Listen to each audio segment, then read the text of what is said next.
So we are given a array and we have to find the middle index of the array.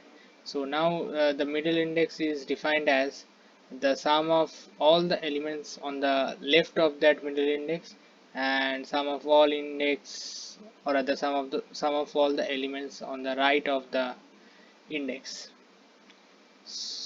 That should be equal. So if we look at this example, we have the array 2 3 minus 1 8 4.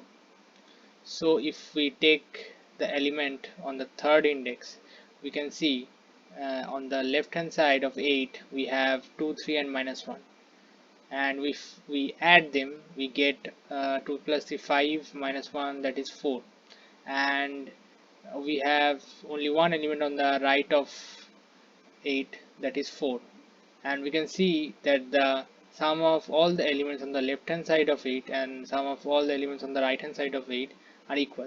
So this is my required index, and the question expects you to give the leftmost index. So how will you do? So the first thing which should come up to your mind is the brute force approach.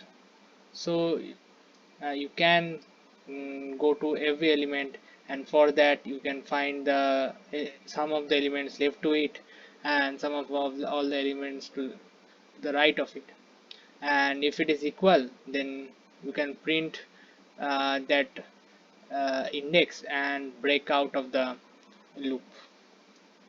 But if we do that, it will take O of n square complexity. So to reduce that, we have to maintain this sum, that is sum of all the elements left hand side of it and sum of all the elements on the right hand side of it on the go. So let us see how we can do that. Okay, so we are given array, and we are having 2 3 minus 1 8 and 4. So we'll calculate the left sum and the right sum. So if we go to this element, there is nothing on the left hand side of it, so the left sum obviously we cannot find out. So if we go to the next element, to the left of it we are having only 2, so the left sum will be 2. Similarly, if we go to minus 1, on the left hand side we have 2 and 3, so if we add them, so that is 5. Similarly for 8 it is 4, and for the last element 4, that is 12. And now we can find the right sum also. We can go to the last element, and here we see on the right hand side there's nothing, so obviously I cannot find out the right sum. And if we go to the next element, we can see that only 4 is there to the right of it, so the right sum is 4. And if we go to the next element, on the right hand side we have 8 and 4, and the sum of it is 12. So in this way we can find the right sum of the remaining elements, so that is 14 11 12 4, like this. Okay, so now we are done with left sum and the right sum, and now we can check whether for any particular position we have the left sum and the right sum same. So we can see for the third index, this is for the third index, we can see that we are having the same left sum and right sum, so we should return 3 as answer. And suppose if we don't find this one, so we can return -1. Okay, now for doing this we can maintain array which contains the left sum, and again we can iterate to find the another array containing the right sum. So obviously it will take a space complexity of O of n, so we don't want that. We can find out left sum on the go, and we can find the right sum simultaneously. So how we can do that? We can do that by finding first the right sum, by finding out the sum of all the elements first. So if we calculate sum of all the elements, so that is you'll get 16. And suppose if you are iterating now to find out the left sum. So suppose you have reached up to this element. So in this case your left sum is 2 plus 3 5. So your left sum is 2 plus 3 5, and you know the total sum is 16. So you can find out the right sum. You can find out the right sum just by subtracting the left sum from the sum and subtracting the element. Obviously this element neither belongs to the left sum or the right sum because here this element we're currently processing. So if we subtract the left sum from the total sum and also this element, will get the right sum. So this is the key point to remember when we are calculating this equation to avoid higher space complexities. Okay, so let us code. So we'll just loop through the array.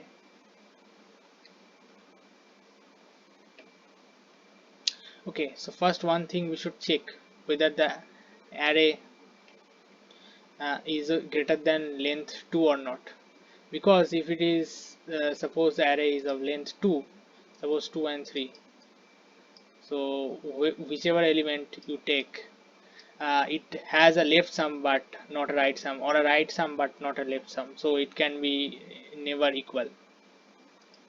So we need to check that first. So if nums dot length less than equal to 2, then we should return -1, because in that case is invalid.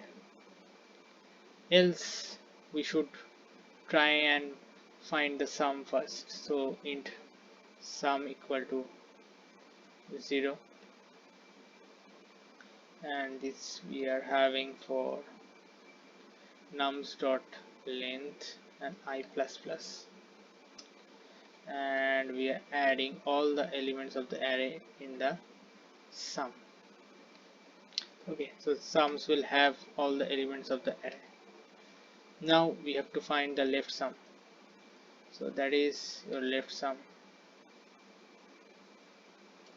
Okay, now we will start from the second element, because for the first element, as you know, there is no left sum. Okay,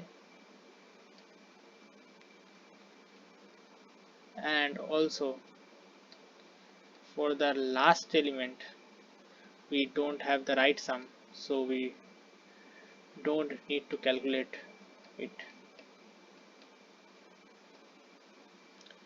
Okay, so now we need to add the first element nums 0, because for the first one we'll have the first element as the left sum. So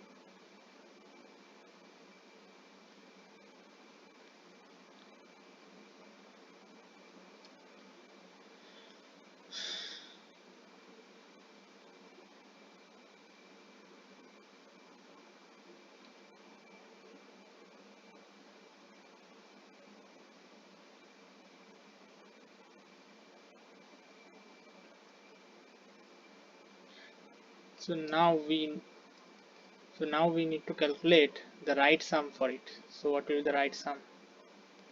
So the right sum will be sum minus your left sum and minus that element, as I have told before. So we have got the corresponding right sum, and now we can see if left sum is equal to your right sum, then we need to return the index, that is return I. Okay, and now we need to update my left sum. So left sum will be we'll add this current element which we are processing. And so if we are coming out of the loop, that means we didn't encounter this return statement, or we didn't satisfy this condition. So that means we have to return -1 in this case. So let's run it.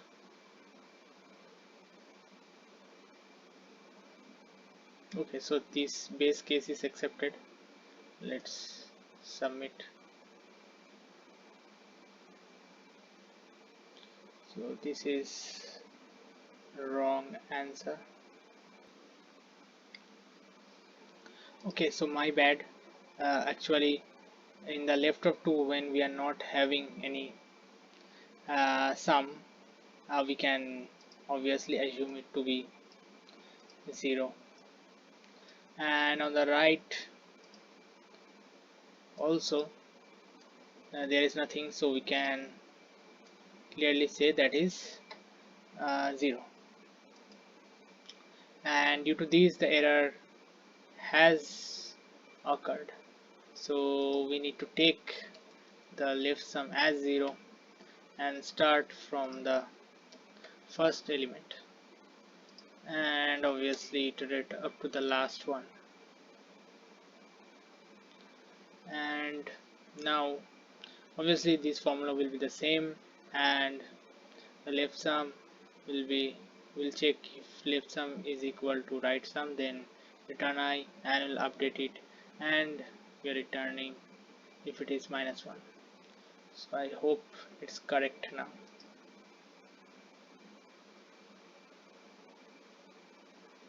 Okay, let's submit it.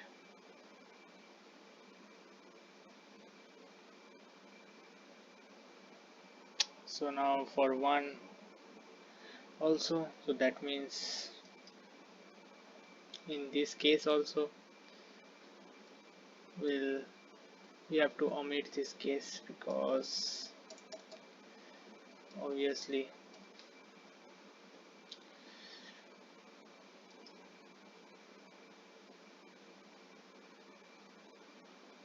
so let's submit it. Yes, and finally it has got accepted. Okay,